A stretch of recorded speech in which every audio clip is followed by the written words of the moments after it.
It's Aran here, coming to you from my living room with the latest in my PhD vlog series. And what I'm going to talk about on the vlog today is an upcoming conference that I've had a paper accepted for. Now, this is the first time I've applied to go for a conference, therefore also the first time I've had a paper accepted for a conference. And what I'm going to do is structure this as a series of 3 videos. This is the before of a trilogy, so we're going to do before, during and after. And the exciting thing, especially about the during one, is that the conference which I've had a paper accepted for is this weekend at the University of Malta. Yeah, so that should be pretty great because there's obviously some travel involved in that as well. I've never been to Malta. I realised yesterday I've never actually been to the Mediterranean. I've been to Seville, so I got quite close in world map terms, but I've never actually been to the Mediterranean before, so it'll be a new experience for me going to Malta. It'll be a very new experience for me presenting at a conference, and hopefully the next 2 videos that I do should show you a little bit in the next video of the experience of the conference. That one will hopefully have some sort of pretty shots of Malta in and stuff, and that'll be a bit more about the excitement or terror or joy or utter humiliation or whatever it is that comes out of the conference. I say utter humiliation almost entirely as a joke, almost. And then the final video will be a bit more reflective. I am going to talk about, for sure, in today's video, is applying for the conference and what I'm going to actually talk about while I'm there. And so when you're a PhD student here at Edinburgh, and I'm sure it's very similar elsewhere, you get a lot of emails sent out from the department in the form of sort of newsletters from the graduate school, and quite often there are calls for papers included in these newsletters. And to be honest, I got quite quickly into the habit of ignoring most of those, which you probably need to do because a lot of them won't be relevant to your field. My paper works sort of between modernism, as it's often conceived of as a 1920s and 30s kind of form, and contemporary literature, which I regard modernism as still being a very current force in. So a paper that talks about a different period of literature, and they often are periodized, isn't something that's any point me spending any time looking at. So a lot of the time you scroll through the email, you see a call for papers about 18th century literature, and it's like, that would be great if I was writing about 18th century literature, but I'm not, so you just scroll straight past.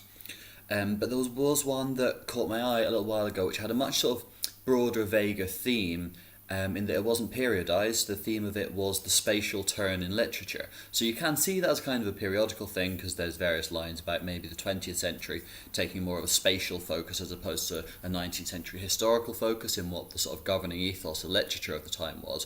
But when I read this call for papers, which was for a postgraduate symposium at the University of Malta called Placing, Spacing, Displacing, and it's very eloquent sort of call for papers about this spatial turn in literature, is I was reading at the time a novel by a science fiction author called VanderMeer. I was reading the 3rd in his Southern Reach trilogy, the 3 books of which are Annihilation, Authority and Acceptance, all published in 2014.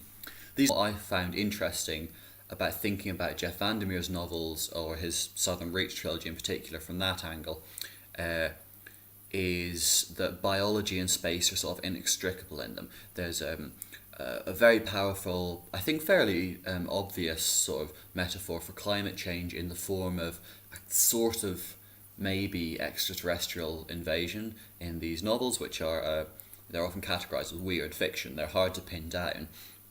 But there's something interesting about space and organic matter being really seen as part of an irreducible ecosystem. You can't say this is geography and these are the creatures that inhabit it. The creatures are the geography and the geography is the creatures, and it's only humanity in these novels which really seems external to that, which you can also see as very telling to do with how we've made ourselves external to our climate. I thought there were some ideas in that, and I hammered together a 250 word abstract just on this sort of idea I'd had off the top of my head. Like, I got quite into it. I'm not saying it was a bad thing, but I was doing it in the spirit of experience, really. I thought I should get used to applying for calls for papers. And I sent it off, and I was accepted, which was a genuine surprise to me. Like, I was seeing this as a good chance to get the hang of applying for conferences, because there was an interesting call for papers for a postgraduate symposium, so it was the right level for me to be applying to, and I had an idea. So I thought, okay, let's get one out of the way almost. But it was accepted, and so I was then faced with the exciting, kind of scary prospect of actually writing the paper. And as of very, very early tomorrow morning, I'll be flying out to Malta to give the paper.